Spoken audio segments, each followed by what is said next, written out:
வீட்டுக்குள்ளே நட்டு வச்சா இது நல்லா இருக்கும். இன்னும் இந்த காற்றுகளை தூய்மையாக்கி எங்களுக்கு தூய்மையான காற்று கிடைக்கிறதுக்காக இது வீட்டுக்குள்ளே நட்டு வைக்கிறது. இது மஞ்சள் பூன்னு சொல்லுவீங்க மிஞ்சால இந்த மரம் பாருங்க, இது எக்ஸோரா பூ கண்டு தான். ஆனால் இது இந்த இலை பாருங்க வித்தியாசமாக இருக்குது. இந்த பால் நச்சுத்தன்மைன்னு சொல்கிறீங்கன்னா வாசல் 2 பக்கம் பாருங்க கமுக மரம் நட்டு விட்டு இருக்குது. மரம் ஃபுல்லாகவே பூவாக தான் கிடக்குது. வணக்கம் ரவுகளே, இன்றைக்கும் பார்த்தீங்கன்னா ஒரு அருமையான காணொலி ஒன்று தான். இன்றைக்கு என்ன மாதிரியான காணொலியாக இருக்க போதுண்டா, ஒரு வீட்டு தோட்டத்தை தான் நாங்கள் இன்றைக்கு சுற்றி பார்க்க போகிறோம். இது ஆட்ட வீட்டு தோட்டம்னு பார்த்தீங்கன்னா எங்களோட பெரியம்மாண்ட வீட்டு தோட்டத்தை தான் நாங்கள் இன்றைக்கு சுற்றி பார்க்க போகிறோம். எங்கே இந்த காணி இருக்குன்னு பார்த்தீங்கன்னா ஜெயபுரத்தில் இருக்குது. ஜெயபுரத்தில் சோலை என்ற இடத்துல இந்த காணி இருக்குது. சோலை என்ற அந்த இடத்தின் பேருக்கேற்ற மாதிரியே அந்த காணி பார்த்தீங்கன்னா அவ்வளோ வடிவாக இருக்குது. சோலை மாதிரி அப்படியே இருக்குது. அப்போ அந்த காணியை தான் நான் உங்களுக்கு சுற்றி காட்ட போகிறேன். இது ஒரு அருமையான காணொலியாக இருக்கும். வாங்க அப்படியே காணொலிக்குள்ளே போகலாம். இப்படியே பார்த்தா நாங்கள் வாசலில் இருந்தே இந்த காணியை முதல்ல இருந்து பார்த்து கொண்டு போக வேண்டிய வலிக்கிறோம். இப்படி எங்கே பாருங்கள் எப்படி இருக்குதுண்டு. இல்லை அந்த நிறைய மரங்கள் எல்லாம் நட்டு நல்ல வளர்த்தியாக இருக்குது. இந்த இடத்துல இருக்கவே நல்ல குளிர்ச்சியாக இருக்குது. இந்த பாருங்கள் நல்ல தண்ணி எல்லாம் வடிக்கணும். நல்ல வெயில் தானே. இப்போ நல்ல நிறைய தண்ணியால் விட்டு பராமரித்து கொண்டு வந்தால் தான் நல்ல வடிவாக இருக்கும். மினாக்கட்டி செய்யணும். அப்படி அந்த தண்ணி பாருங்கள் பாத்தி மாதிரி எல்லாம் கம்பத்துக்கு எல்லாம் கீழே வெட்டி அதுக்குள்ளே பார்த்தீங்கன்னா தண்ணீர் இருக்குது. இப்போயும் மீறம் இருக்குது. அதுதான் இந்த பாருங்கள் எவ்வளோ குளிர்மையாக இருக்குதுன்னு இந்த இடம். இந்த கமுகுலையும் பாலை வந்து இங்கே பாருங்கள் விரிஞ்சு அப்படியே இருக்குது. நீ இதில் பார்க்க வரும். அப்படியே நாங்கள் அங்காலையும் போய் பார்ப்போம். நிறைய பூக்கண்டுகள் எல்லாம் நட்டு இருக்குது. இதில் பாருங்கள் இதில் ஒரு கண்டு ஒன்று நிற்குது. இது பார்த்திங்கன்னா பெரும்பாலும் வடிவுக்கு தான் வீடுகளில் நட்டு வைப்பினோம். இது பார்த்திங்கன்னா பாம்பு கட்டாலைன்னு சொல்லி தான் இருக்குது. இது ஏன் இது நடுறதுன்னு பார்த்திங்கன்னா இது வெளியால் நடுறதையும் விட வீட்டுக்குள்ளே நட்டு வச்சோம்டா இது பார்த்திங்கன்னா இந்த காற்றை தூய்மையாக்குமென்னு சொல்லியிருக்கணும். அப்படி ஒரு செடி தான் இது. வீட்டுக்குள்ளே நட்டு வச்சா இது நல்லா இருக்கும். இன்னும் இந்த காற்றுகளை தூய்மையாக்கி எங்களுக்கு தூய்மையான காற்று கிடைக்கிறதுக்காக இது வீட்டுக்குள்ளே நட்டு வைக்கிறது. இது வெளியே தான் இது நட்டு இருக்கணும். பாருங்க அது நல்லா இருக்குது பார்க்குறதுக்கு. நல்ல வளர்ந்து நிற்குது. இந்த பூக்கண்டு பார்த்திங்கன்னா பெரும்பாலும் தெரிஞ்சிருக்கும் எல்லாருக்கும். எக்ஸோரான்னு சொல்கிறது. இதுன்ற பேர் பார்த்திங்கன்னா பெட்சி பூ. இது பார்த்திங்கன்னா வடிவுக்கு தான்ன்றது. நீங்கள் பாருங்கள் இதில் நல்லா கொத்து கொத்தாக பூத்து இருக்குது. இப்படி தான் இது பூக்கும். நல்ல சிவப்பு கலரில் இருக்கும். இது வடிவுக்கு நட்டு வச்சிருப்பேன் நம்ம வீடு வழியாக. நிறைய பேருக்கு தெரிஞ்சிருக்கும். இது இஞ்சால பக்கம் பார்த்திங்கன்னா கட்டாயம் எல்லாட்ட வீட்டையும் இருக்கும். இது மற்றது அந்த மருத்துவ குணத்துக்கும் பயன்படுத்துகிறது. இது இந்த தோல் நோய்க்கு இதில் என்னென்னு செய்யணும்னு தெரியல. ஆனால் அந்த பயன்படுத்துகிறேன்னு சொல்கிறேன் நம்ம தோல் நோய்க்கு இந்த பூவை. இதில் நிற்கிற பூக்கண்டு பார்த்திங்கன்னா இதுவும் எல்லாருக்கும் தெரிஞ்சிருக்கும் பெரும்பாலும். இது அந்த மஞ்சள் பூன்னு சொல்லுவேன் மிஞ்சால. இது பார்த்திங்கன்னா அந்த நல்ல தண்ணியும் நல்ல சூரிய வெளிச்சம் இருந்துச்சுன்னா இது வருஷம் ஃபுல்லாக பூக்கும். இது அந்த குறிப்பிட்ட காலத்தில் தான் பூக்கும். அது மாதிரி இல்லை. இது வடிவுக்கு நடுற பூக்கண்டு தானே. இதில் பார்த்தா அதே எக்ஸோரா பூ மஞ்சள் கலர்லேயும் இருக்குது. இந்த இதில் பாருங்க நல்ல நிறைய பூத்து இருக்குது. ஆனால் இந்த மரம் பாருங்க இது எக்ஸோரா பூ கண்டு தான். ஆனால் இது இந்த இலை பாருங்க வித்தியாசமாக இருக்குது. நல்ல பூ நல்ல கொத்து கொத்தா நிறைய பூத்து இருக்குது. நிலத்தை பாருங்க இப்போயும் நல்ல ஈரமாக இருக்குது. தேவையான அளவு தண்ணி இருக்குது இந்த இடத்துல. இந்த இதுலேயும் இருக்குது பாருங்க பிங்க் கலர் பூ. நல்ல வடிவாக இருக்குது பார்க்குறதுக்கு. இந்த பூ மாலை கட்டுறதுக்கு எல்லாமே இது அதிகமாக பயன்படுத்திக்கணும். சின்ன சின்ன பூ தானே.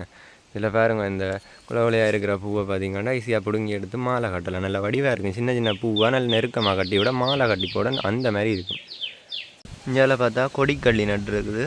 இது பார்த்திங்கன்னா இது பெரும்பாலும் வீடுகளில் வடிவுக்கு தான் இது நடுறது இந்த கொடிக்கள்ளி. அதோட இதை உடைச்சா பாருங்க வெள்ளை கலர்லேயே ஒரு பால் ஒன்று வரும் இந்த கொடிக்கள்ளியிலேருந்து. இங்கே பாருங்க இந்த பால் நச்சுத்தன்மைன்னு சொல்கிறீங்கன்னா இதெல்லாம் உடம்புகள்லாம் படக்கூடாது. இது பார்த்திங்கன்னா இது நடுறது ஈஸி தான். இந்த உடைச்ச துண்டு இருக்குல்லோ இதை கொண்டே நட்டாலும் இது முளைச்சி வந்துடும் டக்குண்டு. மற்ற இதுக்கு அந்த வறண்டையில் தாவரம் தானே. பராமரிப்பு நிறைய தேவையில்லை. இதுக்கு நோமலாக நட்டு விட்டால் வரும். அவ்வளோ தண்ணியும் இதுக்கு விட தேவையில்லை. ஈஸியாக அது முளைச்சி வந்துடும். அப்படியே நாங்கள் இந்த பக்கத்துக்குள்ளே வந்தால் நல்லா குளிர்மையாக இருக்குது இடம். பாருங்கள் இப்படி இருக்குது. அந்த தென்னை மரத்துக்குள்ளே நிற்க நல்லா தண்ணியும் முளைச்சி விட்டுருக்குது. இருந்தால் இந்த மாதிரி இடங்களில் தான் இருக்கணும். ஒரு வெக்க தெரியலை. வெளியால் பாருங்கள் சரியான வெயில் அடிக்குது. ஆனால் இதுக்குள்ளே வேற குளிர்மையாக தான் இருக்குது. வெளியால் இருக்கிற வெயிலே தெரியலை. நல்லா காய்ச்சிருக்குது இந்த தென்னை மரம். பாருங்கள் எவ்வளோ கிடக்குண்டு. இதில் பார்த்தா வாசல் 2 பக்கம் பாருங்கள் கமுக மரம் நட்டு விட்டு இருக்குது. கமுகு நல்லா வளர்ந்துருக்குது. ஆனால் நல்லாவும் இருக்குது. நல்ல வடிவாக இருக்குது பார்க்குறது.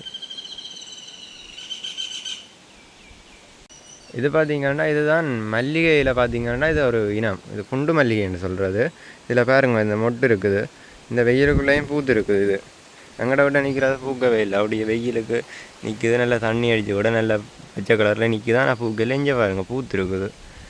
நல்ல வடிவாக்குகளே எல்லாம் வெட்டி கட்டி விட்டுருக்கு. ஆனால் நல்லா நீட்டாக நிற்கிது, நல்லா வளர்ந்து நிற்கிது. அப்போ நல்லா பூ பூத்துருக்குது பாருங்க. மாலை கட்டுறது இந்த பூவில் நல்ல வாசமாக இருக்கும். இந்த பூ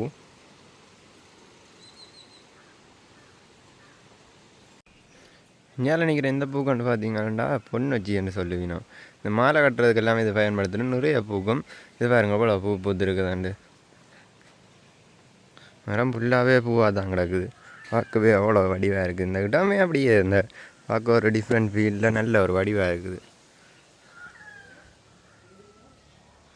அப்படி எஞ்சால பாருங்கள் முள்முருங்கு நிற்கிது. கல்யாண முருங்கைன்னு சொல்லுவீனா. இந்த கன்னிக்கால் நடுறதுக்கு இந்த முருங்கையை தான் பயன்படுத்துகிறேன். இதுவும் ஒரு கல்யாண வீட்டுக்காக நட்டது தான் இப்படி வளர்ந்து நிற்கிது. நல்லா வளர்ந்துருக்குது பாருங்கள் அவ்வளோ பெரிய மரம் உண்டு. இதில் வீட்டுக்கு முன்னுக்கு அப்படியே கரையில் பூக்கன்று நட்டு விட்டுருக்குது பாருங்க இப்படி இருக்குதுண்டு. இந்த பக்கம் பார்த்திங்கன்னா ஃபுல்லாகவே கமுக மரம் தான். இது இன்னும் வளர இல்லை, காய்க்கிற அளவுக்கு வரையே இல்லை, சின்ன மரமாக இருக்குது.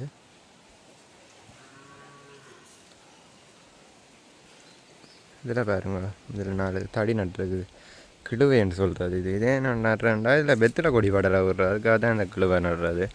இப்படி நார்மலாக அந்த தடியை வெட்டி இடித்து விட்டாலே இது முளைச்சி வந்துடும் ஈஸியாக, டக்குன்னு முளைக்கும். இது இந்த வேலிகளுக்கு எல்லாம் அதிகமாக அடித்து விடுறது எங்கள் இடத்துல. இலையெல்லாம் கமுகு, அப்படியே ஃபுல்லாக கமுகு தான். இது பாருங்க இதில் நிற்கிது கமுகு, பெரிய கமுகு. இது காய்ச்சிருக்குது. இந்த பாருங்க அதில் காய்ச்சி அப்படியே காய்ஞ்சிட்டு தனியாக அதை அப்படியே கீழே அவ்வளோ எடுத்து உரித்து பார்க்கறது கடைக்கு கொடுக்கலாம், இல்லைன்னா வெத்தில் சாப்பிடலாம். பார்த்தா ஜம்பு நாவல் பாருங்க எப்படி இதில் காய்ச்சிருக்குது பாருங்க. இதில் இருந்தால் என்னென்ன இருக்குது. இது தானே நீ அப்படியே பெரிய வந்து காயாக வரும். இது பாருங்க அவ்வளோ காயண்டு எல்லாமே நல்ல வடிவாக தான் நிற்கிது. நல்ல பச்சையாக நல்ல நிறைய தண்ணி அலம்பிட்டு நல்ல வடிவாக இருக்குது. பார்க்க வேஞ்சால பாருங்க அப்படி குறிஞ்சா அப்படி இல்லையாண்டு. இது நிறைய மருத்துவ குணம். இந்த சர்க்கரை நோய் இருக்கிறாக்கள் எல்லாம் இதை அதிகமாக சாப்பிடணும்னு சொல்கிறது. டக்குண்ட குறையும் இதை சாப்பிட்டா. வறுத்து சாப்பிட்றது நல்லா இருக்கும். இந்த குறிஞ்சா நான் சாப்பிட்ருக்கேன். நார்மலாக ஒரு கெப்புத்தன்மை இருக்கும். அதுக்கு அந்த ஒரு முறை இருக்குது இந்த குறிஞ்சா இலையை வறுத்து எடுக்கிறது. அந்த முறையில் வறுத்து எடுத்தால் இது கெப்புத்தன்மை இருக்காது. இந்த குறிஞ்சாவில் குறிஞ்சாலையும் 2 இனம் இருக்குது, சிறு குறிஞ்சா பெரு குறிஞ்சான்னு சொல்லி. இங்கே பாருங்க எங்களை கொச்சிகளை நாங்கள் இந்த ஆடு மாடு கோழிகளுக்காக எல்லாம் மறைப்பு கட்டி கொச்சியெல்லாம் பேக்கில் நட்டு தண்ணி ஊற்றுறோம். எங்களை கறி தேவைக்கு இது நாங்கள் காணும். ஆனால் இது இந்த கொச்சிக்காய் போடுறதால எங்களுக்கு நோய் எதிர்ப்பு சக்தியெல்லாம் கூட இருக்குது. பச்சை மிளகாயை விட கொச்சிக்காய் நல்லது. பச்சை மிளகாய் வச்சுக்கிறோம், ஆனால் நாங்கள் கொச்சிக்காய் தான் விரும்பி போடுவோம் கறிக்கு. இங்கே எல்லாம் பூத்து மொட்டு கட்டி போயிருக்கு. அதில் நிறைய காயும் இருக்குது தானே, பழமும் இருக்குது. நாங்கள் இந்த பழத்தை எல்லாத்தையும் எடுத்து வச்சு தூளுக்க போட்டு திரிக்கிறோம். அந்த உயரமாக வளர்ந்து நாங்கள் தடியெல்லாம் வச்சு கட்டி பக்குவமாக வச்சுக்கிறோம். இது கத்தாழை. இதில் கத்தாழையில் 2 வகை இருக்குது. முள்ளு கத்தாழையும் இருக்குது, சும்மா நோமல் கத்தாழையும் இருக்குது. நாங்கள் இந்த கத்தாழையை தூர இடத்துல கொண்டு வந்து வச்சு எல்லாம் சாடி வழியை தான் வச்சுக்கிறோம். வேறெண்டா எங்கள்கிட்ட கோழி இருக்குது, கீழே வச்சு விட கோழி எல்லாம் கிளறினா கத்தாழை மரம் முறிஞ்சு போடும். இந்த கத்தாழையில் ஜூஸ் அடித்து குடிக்கலாம், நல்லா இருக்கும் இந்த வெயிலுக்கு. மற்ற தலை முடிகளுக்கு எண்ணெய் ஆச்சுக்கு இந்த கத்தாழையை தேடி எடுக்கணும். நோவுகளுக்கு கொதிகளுக்கு முள்ளுகள் குத்தினாலும் இந்த கத்தாழையை நல்லெண்ணெயில் பொரிச்சு போட்டு மஞ்சளும் போட்டு வச்சு கட்டி விட ஒரு நோவுகள் எல்லாம் இல்லாமல் போடும். அதில் நிறைய மருத்துவ குணம் இருக்குது. இதில் நிறைய கத்தாழை இருக்குது. இப்படியே பார்த்தா இந்த இடம் நல்ல வடிவாக தான் இருக்குது. பார்த்து கொண்டுங்கிறோம். இன்னும் நிறைய இருக்குது அங்கே நிறைய மரங்கள். அப்போ நாங்கள் இதோட இந்த காணொலியை முடித்து கொள்ள போகிறோம். நாங்கள் இதோட இந்த காணொலியை முடித்து கொள்வோம். பாய்.